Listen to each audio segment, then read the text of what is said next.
Why Library of Ruina is the best Project Moon game, by Ruina.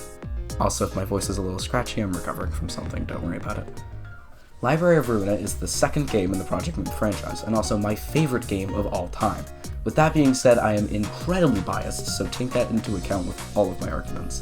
Let it be noted that I did make use of a few guides, and have not fully completed Imperitas. However, I still feel like I can speak on why I like this game so much, and maybe make some of your wallets about $30 later, or like try it if you're first sale. Also, I acknowledge it's not the best, technically, but the best Project Moon game is a better title than my favorite Project Moon game, so just take that into account. I'm sorry, that's not my fault.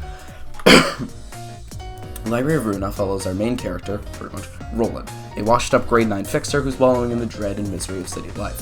One day, for some reason, ominous foreshadowing, he stumbles into the library, a large space in which the head librarian, Angela, is trying to collect books. The books are people. So Angela used to be a one-letter named guy's AI assistant and wants to be a person, so people receive invitations to the library in which they have to fight the librarians. If they win, they get any books of their friends or just of general knowledge. If they die, they get turned into books, becoming the knowledge. Also, the librarians are like an old scientist's original team of researchers and triple immortal, and I was gonna mention it, but I can't fit that all in here, so this is the closest I'll get.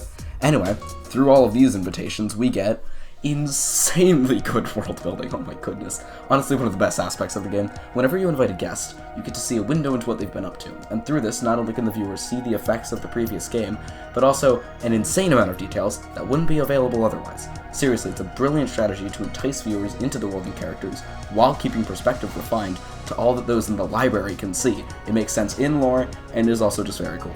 And the world being built is so good, I never got bored of any of these cutscenes, even the really slow ones.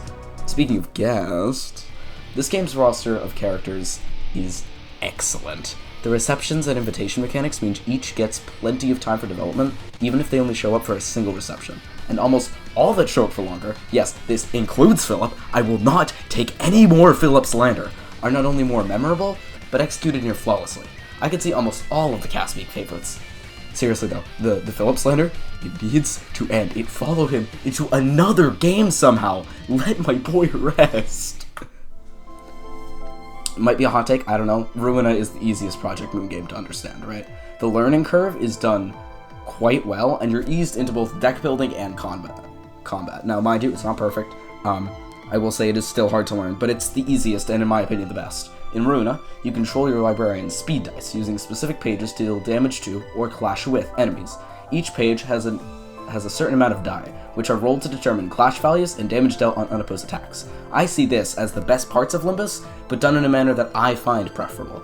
In addition, each character, or key page, has their own special gimmicks and passives, and a shitload of customization which aids in keeping them different. And, if you get far enough into the game, you get ego. Ruina has an entire system for using ego, from individual character egos to the more common one, abnormality egos. Thank you, Burden Too High, for reminding me of the difference. I'll put you with a description somewhere. In the prior title, ego was gained by researching abnormalities, which were born by introducing the substance cogito to a specific test subject, or so I've seen, from the very little I know / have researched about LobCorp. I cannot reiterate, I have about 5 minutes on LobCorp. I have not played much of it. Every floor gets 5 ego pages, and some key pages even have their own set of ego, like Zhao, or I think Yan. No, Yan doesn't have one. Gebra has some. This has created some of the most iconic interpretations of many ego, as well as an excellently executed translation of the narrative mechanic into the combat. Also, ego like Solemn Moment and Der Freischütz are at their best here, which means that Yesod keeps them winning. I'm running out of ... slide transitions. Okay, I don't want to waste too much of your time, so I'll combine these two. In terms of artistry, everything from sprite work to cutscene illustration is portrayed in a beautiful, painterly aesthetic which I adore. And for the music, well, you've been hearing it in the background. The battle themes are all incredibly lively, mixed older instrumentation with some newer shite that gives it a vibe I thoroughly enjoy. However, there are lyrical pieces for some receptions created by Melee, which I strongly suggest you check out. Just look up To Kill a Living Book on music platform of choice. I would play them, but there are matters of copyright, so I'll refrain. But we haven't even discussed the best part. In fact, the best part has already been on a few of these slides, and his name is Roland. I have nothing but my sorrow, and I want nothing more. It has been, it still is, faithful to me. Roland is the absolute highlight of character writing and development in Ruina, and dare I say it, all of Project Moon. A former Grade 1 fixer, his wife was killed due to the distortion phenomena that Angela caused. Being offered a means of revenge by the Purple Tear, he infiltrated his way into the library, plotting his revenge to be taken out onto Angela. Roland is based on the epic poem The Song of Roland, with many of his page names and weapons being references, as well as his atomic jumper. The man, in reference to the poem, went on an absolute massacre after the death of his wife, leading to his deduction to Grade 9. Grade 9 is lowest, Grade 1 is highest, color is top, doesn't really matter. Speaking now on my opinion of the character, Roland is a highlight of this game. Yes, characters such as Angela or Zhao are on somewhat equal footing, but I find him the most compelling from start to end.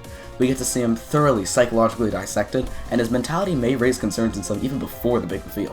Whenever I face a particularly tough reception, I hate New Greta, or an annoying mechanic and realization, I toughed it out to see more of him because he's that compelling.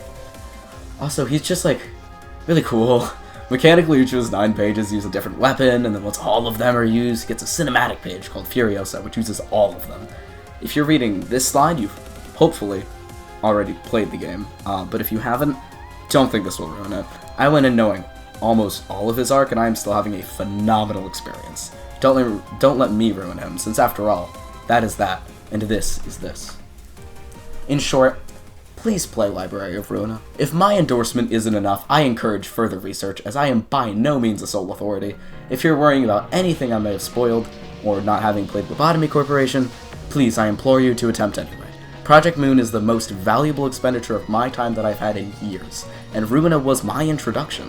It has earned its placement as my favorite for reasons previously discussed, and I hope you can join me in thinking so.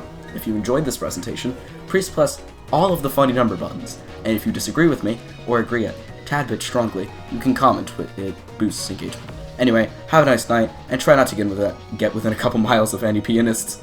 You can't win. Ask Roland.